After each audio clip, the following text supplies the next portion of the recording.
Inside the bustling market motto, the air was filled with the familiar noise of everyday life.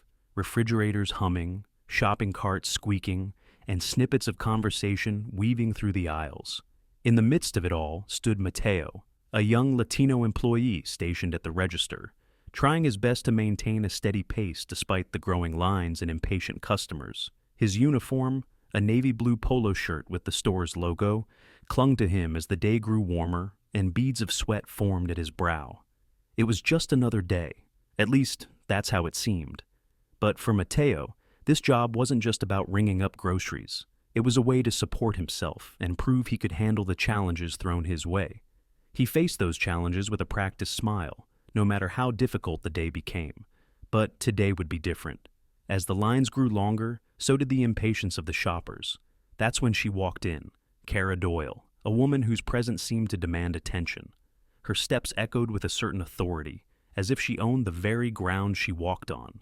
Her blonde hair was pulled into a tight bun, sunglasses perched on her nose, and a statement t-shirt that read, "I'm not the boss, I am the queen." Mateo had dealt with difficult customers before, but something about the way she surveyed the store told him this wouldn't be an easy encounter. Kara paused mid-aisle, let out an exaggerated sigh, and shifted the heavy handbag on her shoulder with a loud clink. Her eyes darted to her watch, then to the line at the checkout, and back to her watch again. "Ugh, this isn't a fast food place," she muttered, loud enough for everyone to hear. Though she wasn't speaking directly to anyone, it was clear she wanted her words to cut through the crowd. Mateo felt a twinge of apprehension. He had a feeling trouble was coming. And what Mateo didn't know was that someone else in the store was already watching. Someone standing quietly in the background, unnoticed. Someone who wouldn't stay silent for long. Mateo kept his focus on the register, scanning each item carefully and giving every customer a polite nod. He knew better than to let impatient shoppers rattle him. But Kara Doyle wasn't just impatient. She was looking for a problem. She strutted toward the checkout line, her heels clicking against the tiled floor. Her arms were folded tightly across her chest as she surveyed Mateo with thinly veiled irritation. "Oh, great," she muttered. "A long line, and they put someone like him at the register."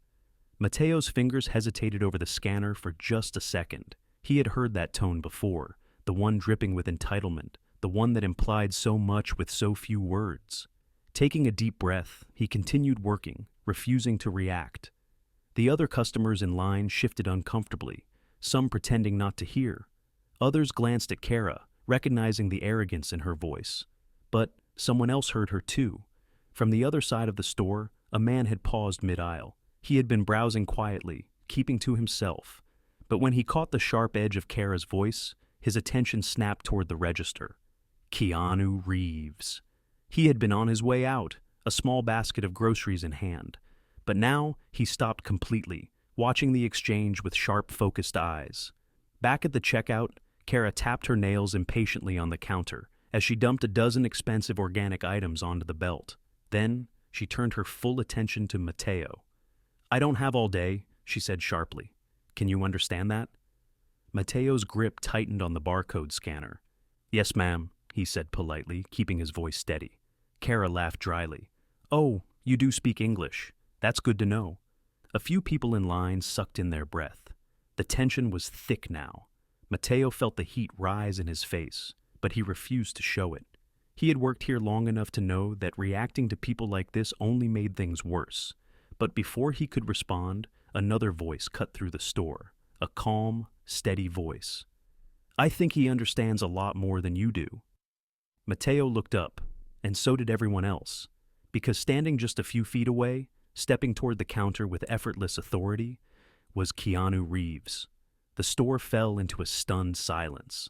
Kara's head snapped toward the voice, irritation flashing across her face. "Excuse me," she said, her tone dripping with entitlement.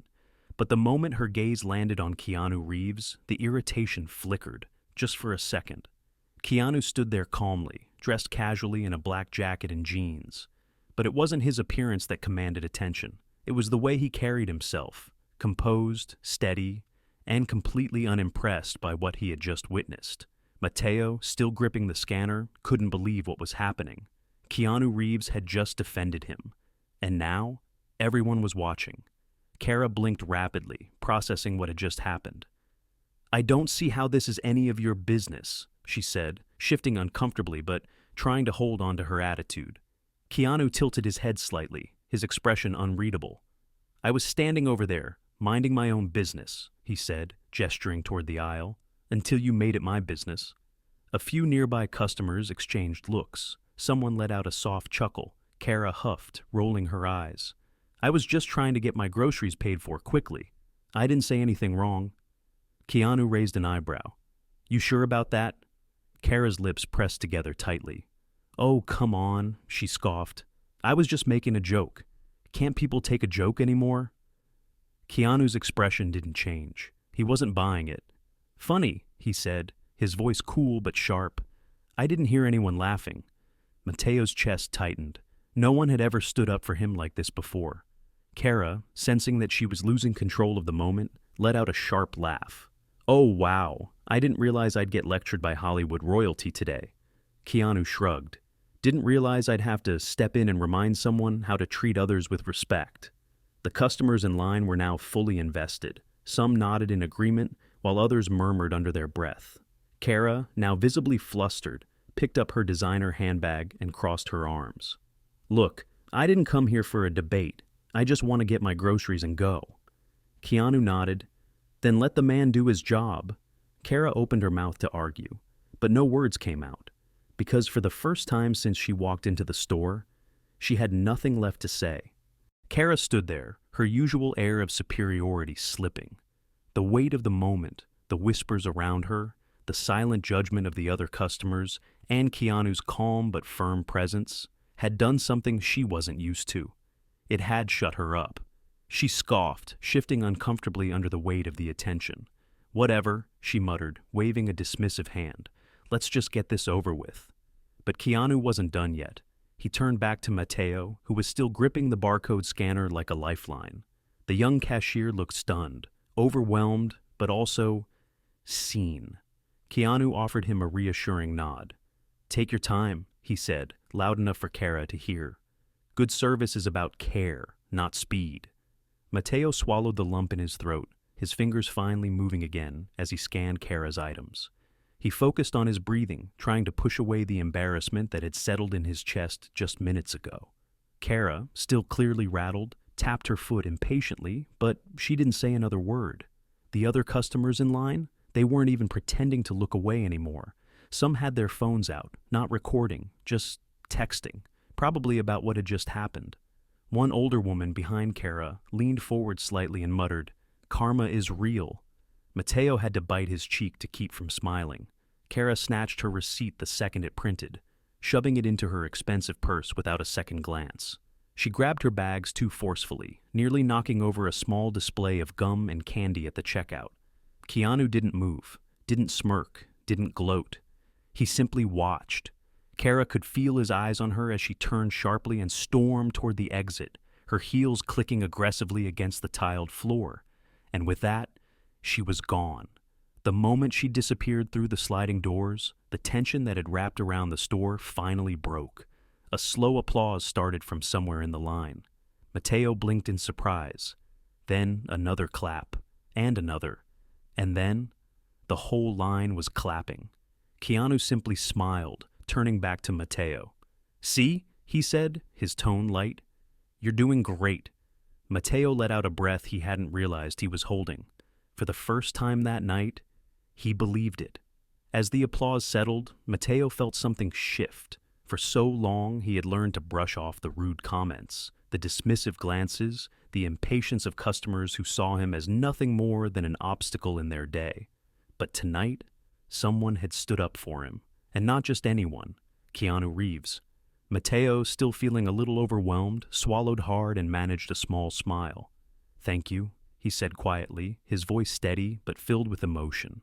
Keanu leaned casually against the counter, still relaxed despite the intensity of what had just happened. "For what?" he asked, raising an eyebrow. "For pointing out something that should be obvious?" Mateo chuckled softly. "Most people wouldn't have." Keanu gave him a knowing look. "Then most people need to do better." Mateo nodded, appreciating the words more than he could express. Because Keanu was right. Treating people with respect should be obvious. It shouldn't take someone stepping in to remind others how to behave. And yet, here they were. One of the customers, an older man with kind eyes, placed a small candy bar on the counter. "I think we all owe you a thank you too," he said to Keanu, his voice warm. Keanu chuckled. "No need for that," he said. "I was just a guy buying groceries." But everyone in that store knew that wasn't true. Keanu had done something rare. He had turned a moment of cruelty into a moment of teaching, of accountability, and most importantly, of kindness. As Keanu stood at the counter, his words still hanging in the air, the entire atmosphere of the store had changed. Where there had been tension just moments ago, there was now a sense of understanding. The customers in line, the cashiers, even the employees in the background, they had all witnessed something important. Mateo, still gripping the receipt printer, felt a warmth spread through his chest. For the first time in a long time, he didn't feel invisible. One of the other customers, a woman in her 60s, smiled warmly at him. "I hope you know, young man, that people like her don't define you." Mateo blinked, nodding slowly. "Thank you." Keanu, ever the quiet force in the room, finally turned back to his own small basket of groceries. He placed a few items on the counter, just simple things, a bottle of water, a snack.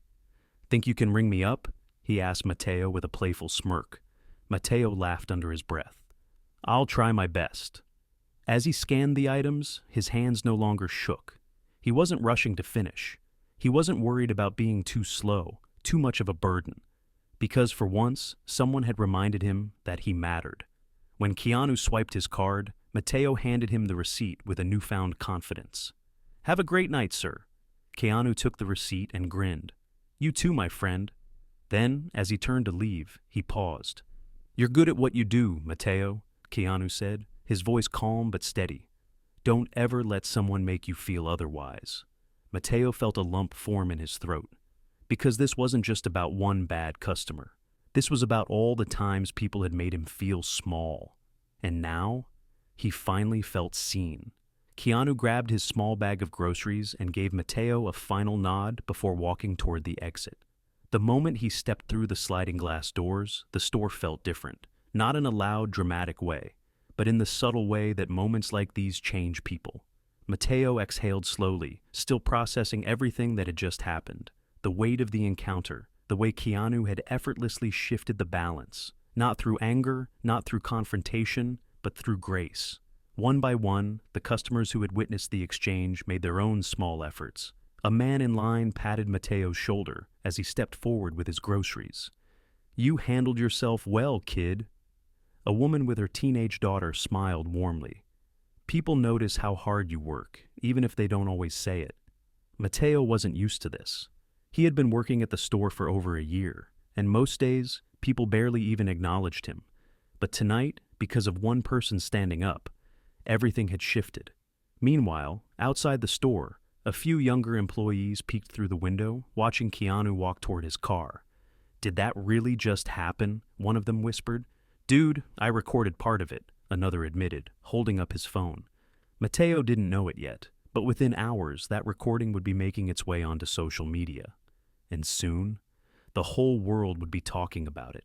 By the time Mateo finished his shift, he had no idea what was happening online. But outside the store, the video had already started spreading. The short clip, Keanu Reeves calmly stepping in to shut down a rude customer, defending a hard-working employee, was quickly gaining traction. Keanu Reeves stands up for a grocery store employee facing discrimination. Class act as always. Customer humiliates Latino worker, then gets shut down by Keanu Reeves. "This is why we love Keanu." The comments flooded in. "The patience this man has. Absolute legend." "Mateo, if you see this, never let people like her get to you. The world is with you." Keanu literally walks around being a real-life superhero. As the video gained millions of views, people demanded answers. Who was Mateo? Did the store manager step in? Did the rude customer ever apologize? The grocery store's official page even received an influx of messages, with people praising Mateo's professionalism and Keanu's quiet power. By the next morning, news outlets picked up the story. And Mateo? He had no idea his life was about to change. The next morning, Mateo walked into work like it was any other day. He clocked in, adjusted his name tag, and got ready for another shift at the register. But something felt different. People were staring at him, but not in the way he was used to. Instead of impatient glares or dismissive glances, customers were smiling. Some even gave him small nods of encouragement. Then, a coworker rushed up to him, breathless with excitement. "Dude, have you seen the internet today?" Mateo frowned. "What?" The coworker held up his phone, and there, right on the screen, was a video of him and Keanu Reeves, and Cara Doyle's disastrous attempt at belittling him. Mateo's stomach flipped. The views, in the millions, the comments, a flood of support. And then, his manager walked over, wearing a completely different expression than usual. "Mateo," she said, shaking her head in disbelief. "We just got a call. The news wants to interview you." Mateo stared. His hands felt clammy. His heart pounded. The news? All he had done was try to do his job. And now the world was watching. Mateo stood frozen, his mind racing. The news wanted to talk to him. It didn't feel real. Just yesterday he had been another unnoticed grocery store worker. Now, millions of people knew his name. His manager smiled for the first time in a long time. "You've handled yourself with more professionalism than most people twice your age," she said. "People see that now." Mateo swallowed hard. This wasn't just about him anymore. This was about everyone who had ever been treated like they didn't belong. So when the reporter arrived later that afternoon and asked, "What was it like having Keanu Reeves stand up for you?" Mateo took a deep breath, and he answered honestly. "More than anything," he said, "it reminded me that we all deserve respect, no matter where we work, where we're from, or what language we speak. Keanu didn't stand up for me because I couldn't stand up for myself. He stood up because he knew that no one deserves to be treated that way." And that's something we should all remember. The clip of his response, it went just as viral as the original video. And Mateo, he wasn't just the grocery store worker anymore. He was a reminder that kindness always wins. And as for Keanu, he never commented publicly, because he didn't need to. His actions had already spoken louder than words ever could. This story reminds us that sometimes all it takes is one person standing up for what's right to change everything. Have you ever witnessed a moment where kindness overpowered cruelty? Share your story in the comments, and don't forget to like and subscribe for more inspiring tales.